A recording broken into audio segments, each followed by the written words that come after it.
Hello everyone, myself Neha Shah from LG Institute of Engineering and Technology from the Department of Electronics and Communication Engineering. Today I am going to explain you two topics. The first one is sampling with a zero order hold and aliasing and its effects. From the fifth unit, which is sampling and reconstruction from the subject of signal and system. In the last session, I had explained you what is sampling theorem. We had derived the sampling theorem statement and its proof, right? In the sampling theorem, we had derived its statement along with its proof. In that, we have derived that if the sampling theorem will not satisfy, then there will be some overlapping. This overlapping will consider as the aliasing error. So, in this session, I will explain what is aliasing error, why it will be deriving, and how will removing this aliasing error. Okay. Along with the sampling with a zero order hold. Basically, sampling is used in the digital communication system in the process of modulation of digital signal. If we consider the digital modulation system like pulse code modulation, in the process of pulse code modulation, we are using this sampling. How? In the digital modulation process, the first step is we have to convert the continuous time signal into the discrete time signal. After that, we will be dividing the whole level in the number of levels by the process of quantization. So basically, first step of the pulse code modulation technique is we have to convert continuous time signal into the discrete time signal by using this sampling.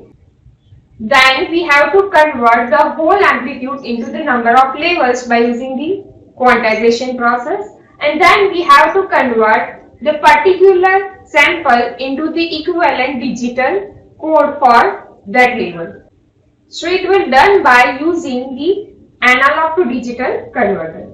So basic process of pulse code modulation is, first step is we have to do the sampling, then we have to use the quantizer, it will do the quantization process, then third step is we have to convert the analog signal into the digital signal. So basically in the process of pulse code modulation we are using this sampling. But for that we have to satisfy some condition. That condition we will consider by using the Nyquist criteria we have seen in the last session, right? Now we will see the next point as sampling with a zero order hold and aliasing and its effects in this session. So starting with the first term, sampling with a zero order hold. What is the basic requirement of sampling and why we are holding it? So for that, first of all, if I am taking any continuous time signal, first of all, it will be converted in the form of discrete time signal. In the last session, I had already explained you that why we are converting any continuous time signal to discrete time signal form. Because to save the power, we will converting this in the form of particular instant of time value. It means in the form of discrete time signal only. Okay.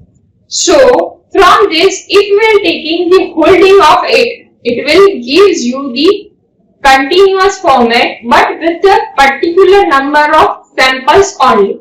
So for this reason, we are using the sampling with a zero order hold. It means we will converting continuous time signal in the form of discrete time signal by taking the sampling. Then we will holding the samples up to the next arrival of the sample.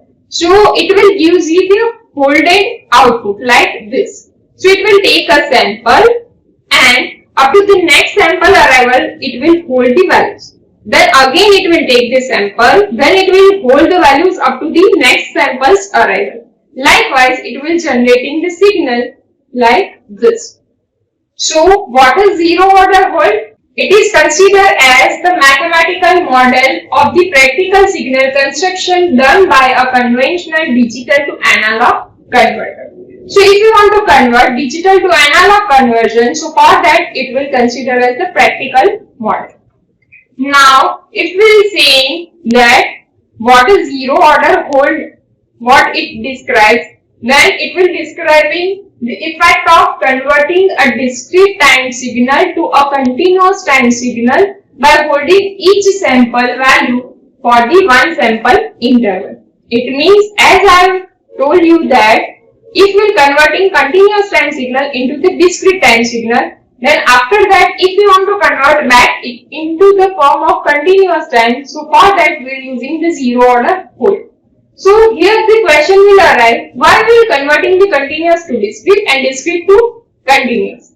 So answer is like this, if we are considering the continuous time signal, it may be number of infinite amplitude level. So if we want to convert it in the form of number of finite amplitude level, then we have to use this method.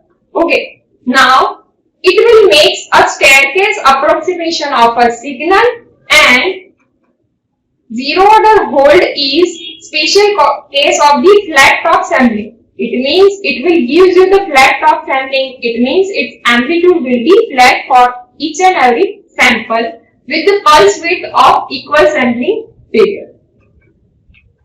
Now, if we are taking the reconstruction filter for this, so zero order hold signal will given to the low pass filter with its response HL of omega equals to 1 for mode omega is less than cutoff frequency omega.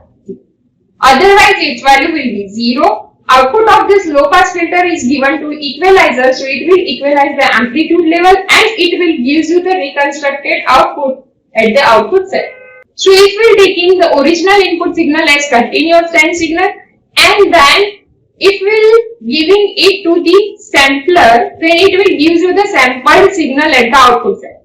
But if we are applying the zero order hold, so it will taking the sample and it will holding up to the next sample arrival, then it will again taking the sample. So this way it will generating the output. Now this output is given to the low pass filter, so it will filtering the signal and it will giving the output to the equalizer.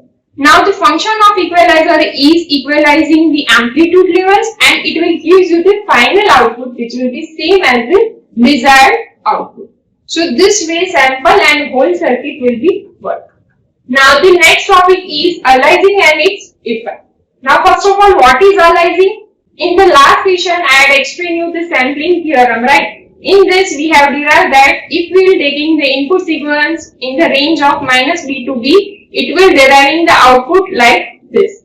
Suppose if I am taking fs is greater than twice w, means it will satisfying the sampling theorem, then it will look like this. It is greater than twice b, it means it will gives you the guard band in between two samples. If it will be exactly twice b, then it will touches over here, and if we are taking fs is less than 2b, it means it will gives you the overlapping over here. So if there will be overlapping, so we can't recover the original signal there, because one signal overlap the another signal, so this portion will overlap, so it will not give you the original signal back at the output set. So this overlapping will consider as aliasing. Now if we are defining the aliasing is defining as the effect that causes the different signals to become indistinguishable.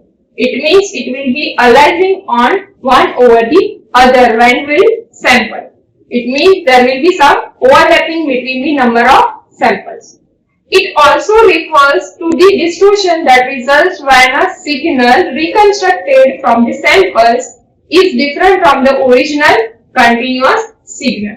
So this aliasing error will generate if we are taking fs value which is less than twice b.